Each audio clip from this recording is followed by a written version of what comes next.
Oh, It's stopping again. it's loading. It's loading. Stop laughing. In live? Okay, I think we're going.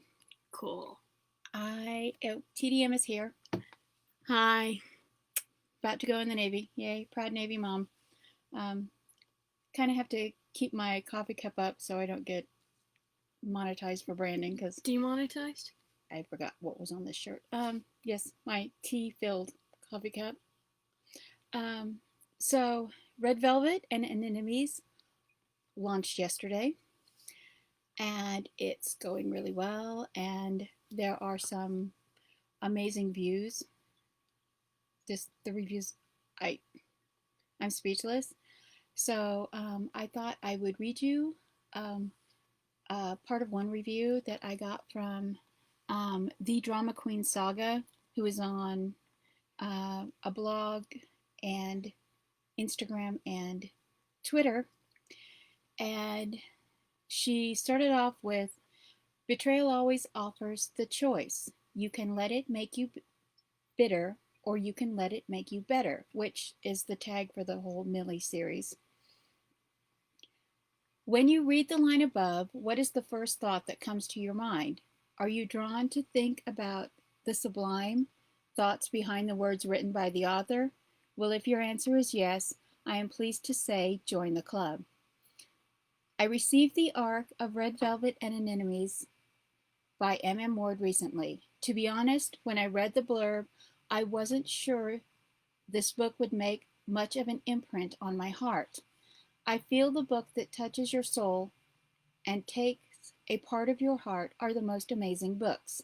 The last time I cried while reading a book was when I went through Fault in Our Stars by John Green. And now, when I am reading this marvelous piece of writing, I felt as if my heart is beating for only this moment. It isn't just any romantic book that I read or discussed often. The romance shown in this book is very contemporary, and I can proudly say this piece of women's fiction is par brilliance. This book has taught me the replacement is the key to live. The choice to do better or stay in the dark is upon us. We make it or we break it. If we make the choice. If we make the choice. And then she ended with, the book is a great source of understanding womanhood. All the ladies who stood by all the odds in this book are a source of inspiration for all women who are fighting. If not for this book, I don't know how I would have related to the words PMA, positive mental attitude, is a choice. And as I think Millie would have said, life gives us lemon, let's make lemon tart.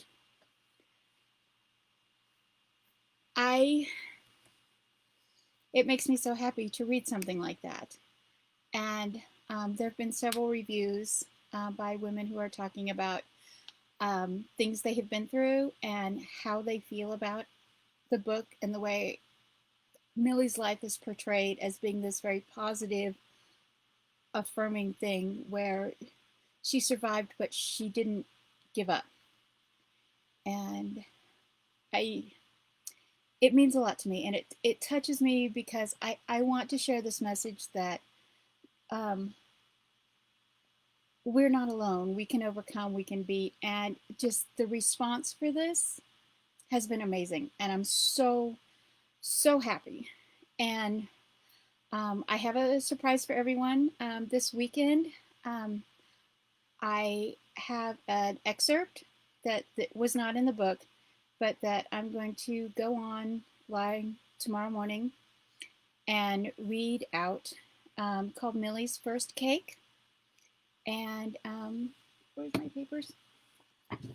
Sorry, I'm in my sewing room because it's the only quiet place in the madhouse.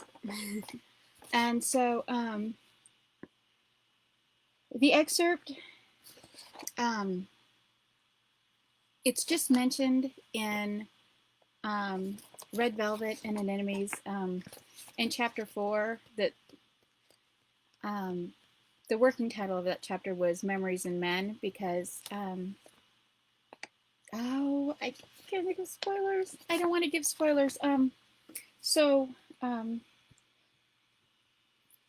just going to read just a little bit from chapter 4 of Red Velvet so that you can get a little bit of a feel for Millie and Marnie and where the Millie's First Cake memory comes into play. And then I'll be back this weekend to read it. So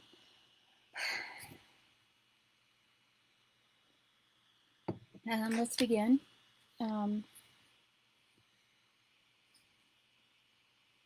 As she soothed her sister, Marnie cursed the fact Millie had fallen for Edgar's charms and married him. They didn't belong together. He was a player, and Marnie knew it. It was only a matter of time before he hurt her sweet sister. She had hoped marrying Heath would make Edgar behave, but it didn't work. Finally, Millie calmed down enough to drive them to a diner.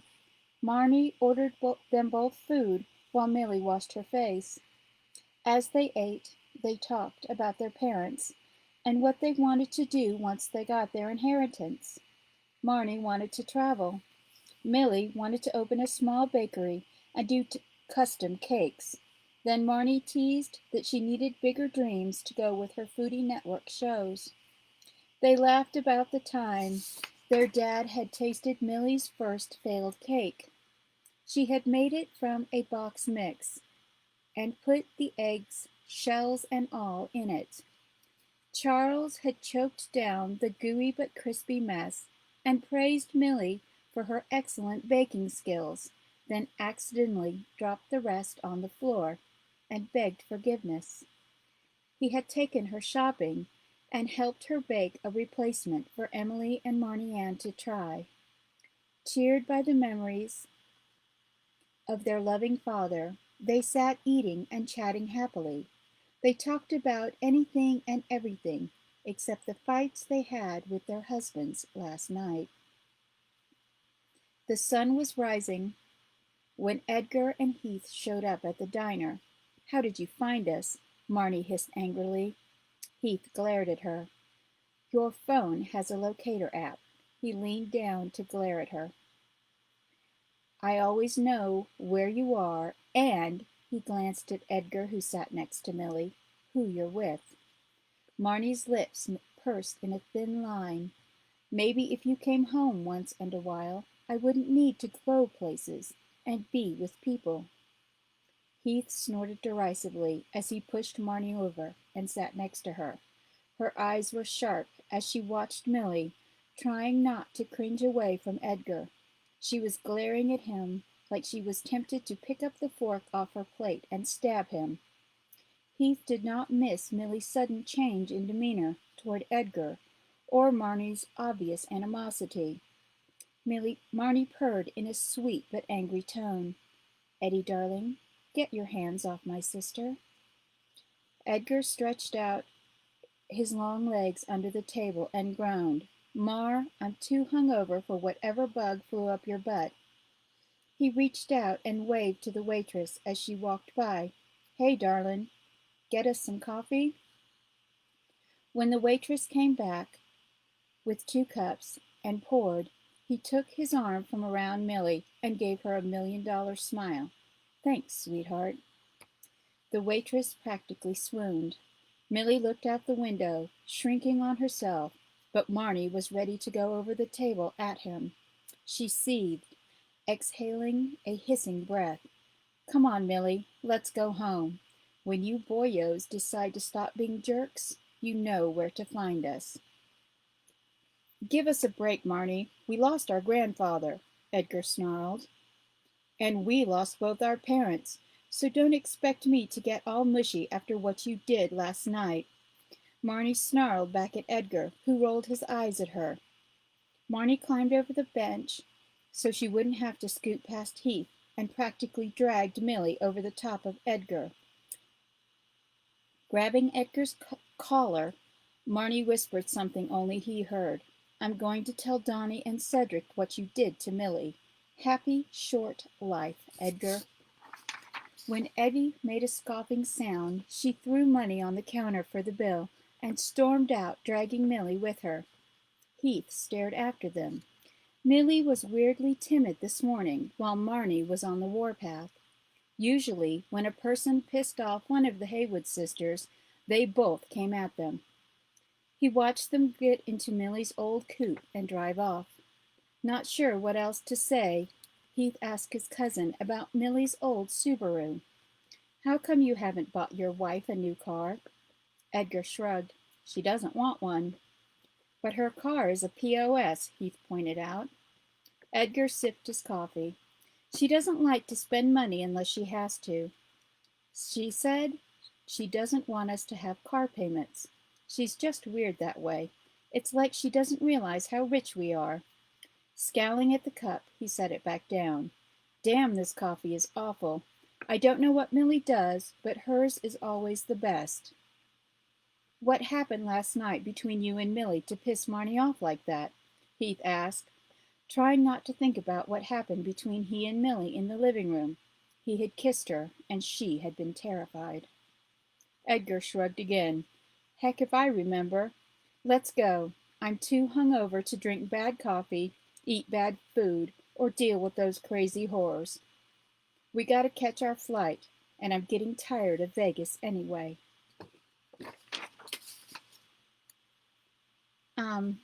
So that's the excerpt from chapter 4. And later this weekend, we will revisit the memory of Charles trying to eat Millie's first failed cake and the second cake. I want to say thank you to everyone who supported the book, and thank you to Editingle Indie House for taking a chance on me to publish it. And anyone who's out there that's reading it, if you've been through a trauma, you're not alone. You don't have to feel alone. You don't have to feel like you're the only one. Just reach out. There are other people, there are resources.